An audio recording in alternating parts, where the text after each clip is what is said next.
ದಿವಸ ನಮ್ಮ Malur civil ನ್ಯಾಯಾಧೀಶರಾದಂಥ Shrimati Gayatri madam ಅವರ ವಿರುದ್ಧವಾಗಿ ಏನು 9ನೇ ತಾರೀಕಿಂದ ಇದುವರೆಗೂ ಏನು ಸೋಷಿಯಲ್ ಮೀಡಿಯಾ ಮತ್ತು ಫೇಸ್ಬುಕ್ಕು ಇದರಲ್ಲಿ ತಾವೆಲ್ಲ ಏನು ನೋಡ್ತಾ ಇದ್ದೀರಿ,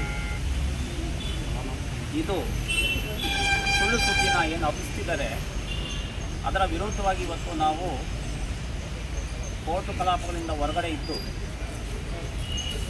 ನಮ್ಮ ಪ್ರಧಾನ ಸಿವಿಲ್ ನ್ಯಾಯಾಧೀಶರು ಅವರಿಗೆ ಬೆಂಬಲ ಸೂಚಿಸುವಂಥ ಕೆಲಸ ನಾವು ಮಾಡ್ತಾಯಿದ್ದೀವಿ. ತಮ್ಮನ್ನೆಲ್ಲ ಇಲ್ಲಿ ಕರೆದಿರ್ತಕ್ಕಂಥ ಉದ್ದೇಶ ಇಷ್ಟೇ. ನಾವು ಸುಮಾರು 1 ವಾರದಿಂದ ಫೇಸ್ಬುಕ್ಕು, ಯೂಟ್ಯೂಬು, ಇನ್ಸ್ಟಾಗ್ರಾಮು, ವಾಟ್ಸಪ್ಪಲ್ಲಿ ಇದೆಲ್ಲ ಏನೆಲ್ಲ ಬಿತ್ತರಿಸ್ತಾ ಇದ್ದಾರೆ, ಇದನ್ನು ನಾವು ಕಾದು ನೋಡಿದ್ವಿ. ಇದು ದಿನೇ ಈ ಸೋಷಿಯಲ್ ಮೀಡಿಯಾದಲ್ಲಿ ಅವಹೇಳನಕಾರಿ ಹೇಳಿಕೆಗಳನ್ನ, ಪೋಸ್ಟ್ಗಳನ್ನ ಹಾಕ್ತಕ್ಕಂಥದ್ದು ನಾವು ನೋಡಿ ನಮ್ಮ ಸಂಘದ ಎಲ್ಲ ಸದಸ್ಯರು ಕೂಡ ಸರ್ವಾನುಮತದಿಂದ ಇವತ್ತು ತೀರ್ಮಾನ ಮಾಡಿ ಈ ನಮ್ಮ ನ್ಯಾಯಾಧೀಶರ ಪರವಾಗಿ ನಿಲ್ಲುವಂಥ ಒಂದು ಪ್ರಾಮಾಣಿಕ ಪ್ರಯತ್ನ ಮಾಡಬೇಕು ಅಂತ ಹೇಳಿ ಇವತ್ತು ನಾವು ಸಭೆ ಸೇರಿ ಸಭೆಯಲ್ಲೆಲ್ಲ ಸರ್ವಾನುಮತದಿಂದ ತೀರ್ಮಾನ ಮಾಡಿದ್ದೀವಿ. ಏನಂತಂದರೆ ಇವತ್ತು ನಮ್ಮ ಬೆಂಗಳೂರು ವಕೀಲರ ಸಂಘದ ಅಧ್ಯಕ್ಷರಾದಂಥ ವಿವೇಕ್ ಸುಬ್ಬಾರೆಡ್ಡಿಯವರು ಒಂದು ಪೋಸ್ಟನ್ನು ಹಾಕಿದ್ದಾರೆ. ನಾವ್ಯಾರೂ ಕೂಡ ನಮ್ಮ ಸಂಘದ ಸದಸ್ಯರಾಗ್ಬೋದು, ನಮ್ಮ ತಾಲೂಕಿನವರು ಯಾರೂ ಕೂಡ ಅವರಿಗೆ ನೀವು ಹೋಗಿ ಅರ್ಜಿ ಕೊಡಿ, ಇವ್ರನ್ನ ಸಸ್ಪೆಂಡ್ ಮಾಡಿ, ವರ್ಗಾವಣೆ ಮಾಡಿ ಅಂತೇಳಿ ನಾವು ಯಾರೂ ಕೇಳಲಿ. ಇದನ್ನು ಸೋಷಿಯಲ್ ಮೀಡಿಯಾದಲ್ಲಿ ನೋಡ್ಬಿಟ್ಟು ಅವರೇ ತೀರ್ಮಾನ ತಗೊಂಡು ನಮ್ಮ ಆಡಳಿತಾತ್ಮಕ ನ್ಯಾಯಮೂರ್ತಿಗಳಿಗೆ ಮತ್ತು ರಿಜಿಸ್ಟ್ರಾರ್ ಜನರಲ್ ಅವರಿಗೆ ಅರ್ಜಿಯನ್ನು ಕೊಟ್ಟಿದ್ದಾರೆ ಅಂತೇಳಿ ನಮ್ಮ ಗಮನಕ್ಕೆ ಬಂದಿದೆ. ಆದರೆ ವಿವೇಕ್ ಸುಬ್ಬಾರೆಡ್ಡಿ ಅವರಿಗೆ ನಾನೊಂದು ಮಾತು ಹೇಳಬೇಕು. ನೀವು ಬೆಂಗಳೂರು ವಕೀಲರ ಸಂಘದ ಅಧ್ಯಕ್ಷರಪ್ಪ. ಮಾಲೂರು ವಕೀಲರ ಸಂಘ ಇದೆ, ಅದಕ್ಕೊಂದು ಪದಾಧಿಕಾರಿಗಳಿದ್ದಾರೆ, ನಮ್ಮ ಸದಸ್ಯರಿಗೂ ಕೂಡ ಗೌರವ ಇದೆ. ಪ್ರತಿಯೊಬ್ಬ ಸದಸ್ಯನೂ ಕೂಡ ಇಲ್ಲಿ ಪದಾಧಿಕಾರಿಗಳ ರೀತಿ ನಾವು ಕೆಲಸ ಮಾಡ್ತಾ ಇದ್ದೇವೆ. ನಿಮ್ಮ ಅವಶ್ಯಕತೆ ಏನಾದರೂ ನಾವು ಕೇಳಿದರೆ ನೀವು ಹೋಗಿ ಅರ್ಜಿ ಕೊಡಬೇಕಾಗಿತ್ತು. ನಿಮಗೆ ಇಲ್ಲಿ ಸ್ಥಳೀಯವಾಗಿ ಏನೆಲ್ಲ ನಡೀತಾ ಇದೆ ಅನ್ನೋ ಒಂದು ಸಣ್ಣ ಗಮನ ಅರಿವು ಕೂಡ ನಿಮಗಿಲ್ಲ. ಆದರೂ ನೀವು ವಿನಾಕಾರಣ ಒಬ್ಬ ಪಬ್ಲಿಕ್ಕು ಒಂದು ದಾವೆಯಲ್ಲಿ ಅವರು ಅಕ್ಯೂಸ್ಡ್ ಆಗಿರ್ತಕ್ಕಂಥವರು ಅಂಥವರು 9ನೇ ತಾರೀಕು ಯಾವುದೋ ಒಂದು ವಾರೆಂಟು 3 ವರ್ಷ ಬರಲ್ಲ, ಅದನ್ನು ವಾರೆಂಟ್ ಎಕ್ಸಿಕ್ಯೂಟ್ ಮಾಡೋದಕ್ಕೆ ನ್ಯಾಯಾಧೀಶರು ಆದೇಶ ಮಾಡ್ತಾರೆ. ಪೊಲೀಸ್ನವರು ಆ ಅಕ್ಯೂಸ್ಡ್ ಬಳಿ ಹೋದಂಥ ಸಂದರ್ಭದಲ್ಲಿ ಅವರು ಮಾರನೇ ದಿವಸ ಬರ್ತಾರೆ, ನಿನಗೆ ಆಸಿಡ್ ಎರಚ್ತೀನಿ ಅಂತೇಳಿ ಕಿಟಕಿಯಲ್ಲಿ ಹೇಳ್ಬಿಟ್ಟು ಹೋಗ್ತಾರೆ. ಅಂತಂದರೆ ನಮ್ಮ ಸಮಾಜದಲ್ಲಿ ಸಮಾಜಘಾತುಕ ಶಕ್ತಿಗಳು ಯಾವ ರೀತಿ ಬೆಳೆದು ನಿಂತಿದೆ ಅನ್ನೋದನ್ನು ನಾವು ಮೊದಲನೇದಾಗಿ ಗಮನಿಸಬೇಕು. 9ನೇ ತಾರೀಕು ಯಾರೋ ಅನ್ನೋನ್ ಪರ್ಸನ್ ಮೇಲೆ ಅವ್ರಿಗೆ ಅಕ್ಯೂಸ್ಡು, ಯಾಕಂದರೆ ಮೇಡಮ್ ಬಂದು 2 ತಿಂಗಳಾಗಿ ಅವ್ರನ್ನ ಐಡೆಂಟಿಫೈ ಮಾಡೋವಂಥ ಒಂದು ಗುರುತು ಸಿಗಲಿಲ್ಲ. ಆ ಸಂದರ್ಭದಲ್ಲಿ ಅವರು ಪೊಲೀಸ್ನವರಿಗೆ ಒಂದು ಫಿರ್ಯಾದು ಕೊಡ್ತಾರೆ. ಫಿರ್ಯಾದು ಏನಾಗ್ತದೆ, ಅನ್ನೋನ್ ಪರ್ಸನ್ ಮೇಲೆ ಆಸಿಡು ನಿನಗೆ ಎರಚ್ತೀನಿ ಅಂತೇಳಿ ಒಬ್ಬ ಅನಾಮಯದ ವ್ಯಕ್ತಿ ನನಗೆ ಕಿಟಕಿಯಲ್ಲಿ ಹೇಳಿ ಧಮಕಿ ಹಾಕಿ ಹೋದರು. ಇವ್ರ ವಿರುದ್ಧ ಇವ್ರನ್ನ ಹುಡುಕಿ ಪತ್ತೆ ಹಚ್ಚಿ ನಮಗೆ ನ್ಯಾಯ ಕೊಡಿಸಿ ಅಂತೇಳಿ ಒಂದು ಕಂಪ್ಲೇಂಟನ್ನು ಕೊಡ್ತಾರೆ. ಅನ್ನೋನ್ ಪರ್ಸನ್ ಮೇಲೆ ಕೇಸು ರಿಜಿಸ್ಟರ್ ಆಗ್ತದೆ. ಅವತ್ತು ಆ ಒಂದು ಆರೋಪಿನ ತನಿಖೆ ಮಾಡಿ ಬಂಧಿಸ್ಬಿಟ್ಟಿದ್ರೆ 18ನೇ ತಾರೀಕು ಈ ಒಂದು ಘಟನೆನೇ ಆಗ್ತಿರ್ಲಿಲ್ಲ.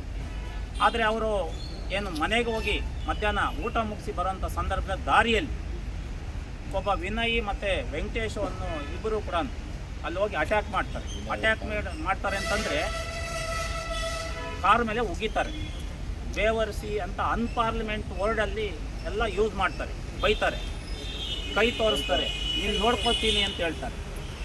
ಅವರು ಜೊತೆಯಲ್ಲಿ ಇದ್ದಂಥವರು ಅವರೆಲ್ಲ ಹೋಗಿ ಅವರು ಯೂಟರ್ನ್ ತಗೊಂಡು ಮತ್ತೆ ವಾಪಸ್ ಹೋಗ್ತಾರೆ. ಎಲ್ಲಿ ಹೋಗ್ತಾರೆ, ಅವರೆಲ್ಲ ಒಂದು ಮನೆ ಕಟ್ಟಿದ್ದಾರಂತೆ, ಅಲ್ಲೇ ಇವರು ಹೋಗಿದ್ದಾರೆ.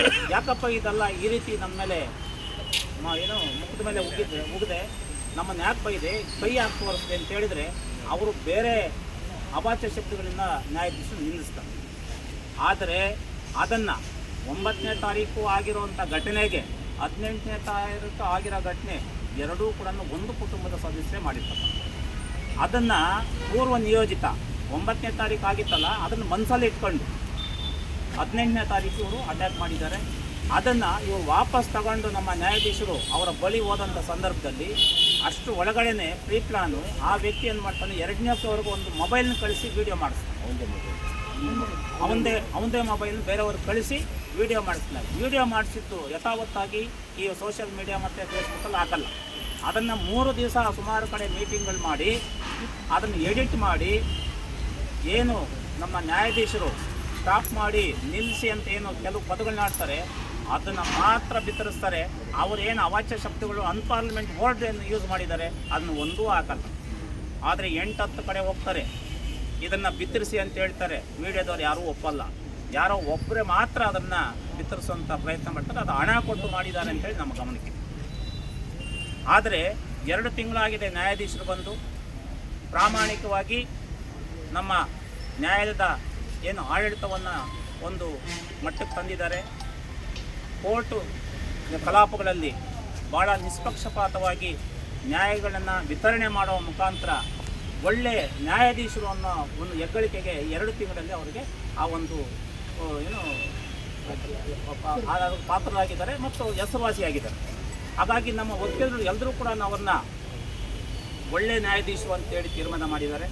ಅಂಥದ್ರಲ್ಲಿ ಇವರಿಗೆ ಮೊದಲು ಸ್ವಲ್ಪ ಮಂದಗತಿಯಲ್ಲಿ ಪ್ರಕರಣಗಳು ಇತ್ಯರ್ಥ ಆಗ್ತಾಯಿತ್ತು.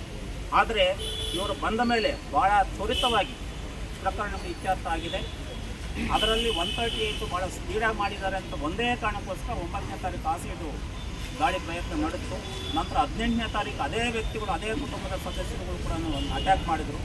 ಆದರೆ ಸೋಷಿಯಲ್ ಮೀಡಿಯಾ ಮತ್ತು ವಾಟ್ಸಪ್ಪು ಫೇಸ್ಬುಕ್ಕಲ್ಲಿ ಕೆಲವು ಪಟಭದ್ರ ಹಿತಾಸಕ್ತಿ ಮತ್ತು ಈ ಕಾಣದ ಕೈಗಳು ಇದನ್ನು ಕೆಲಸ ಮಾಡಿ ಉದ್ದೇಶಪೂರ್ವಕವಾಗಿ ಇವನ್ನ ತ್ವರಿತಗತಿಯಲ್ಲಿ ಇತ್ಯರ್ಥ ಆಗ್ತದೆ, ನಮಗೆ ಸ್ಪೀಡಿ ಡಿಸ್ಪೋಸಲ್ ಬೇಕಾಗಿಲ್ಲ, ನಮಗೆ 5 ವರ್ಷ 10 ವರ್ಷ ಕೇಸ್ಗಳು ನಡೆಸಬೇಕು ಅಂತೇಳಿ ಯಾರು ಮನಸ್ಥಿತಿ ಇದೆ ಅಂಥ ಕಕ್ಷಿದಾರರು ಅವರು ಅದರಲ್ಲಿ ಒಬ್ಬರು ಈ ಒಂದು ಕೃತ್ಯನ ಎಸಗಿದ್ದಾರೆ. ಅಂಥವ್ರ ವಿರುದ್ಧವಾಗಿ ನಮ್ಮ ವಕೀಲರ ಸಂಘ ಕೂಡ ಖಂಡಿಸ್ತದೆ. ಮುಂದಿನ ದಿವಸಗಳಲ್ಲಿ ನಾವು ನ್ಯಾಯಾಧೀಶರ ಪರವಾಗಿ ಎಲ್ಲಿಗೆ ಬೇಕಾದರೂ ನಮ್ಮ ಉಚ್ಚ ನ್ಯಾಯಾಲಯಕ್ಕಾಗ್ಬೋದು, ನಮ್ಮ PDJ ಸಾಹೇಬ್ರ ಹತ್ರ ಆಗ್ಬೋದು, ಎಲ್ಲ ಕೂಡ ನಾವು ಮನವಿಯನ್ನು ಕೊಟ್ಟು ಅವನ್ನ ಮುಂದುವರಿಸುವಂಥ ಕೆಲಸ ಮಾಡಬೇಕು. ಯಾವುದೇ ಕಾರಣಕ್ಕೂ ಇದನ್ನು ತಾವು ನಂಬಾರ್ದು. ಇದೆಲ್ಲ ಫೇಕ್ ನ್ಯೂಸು.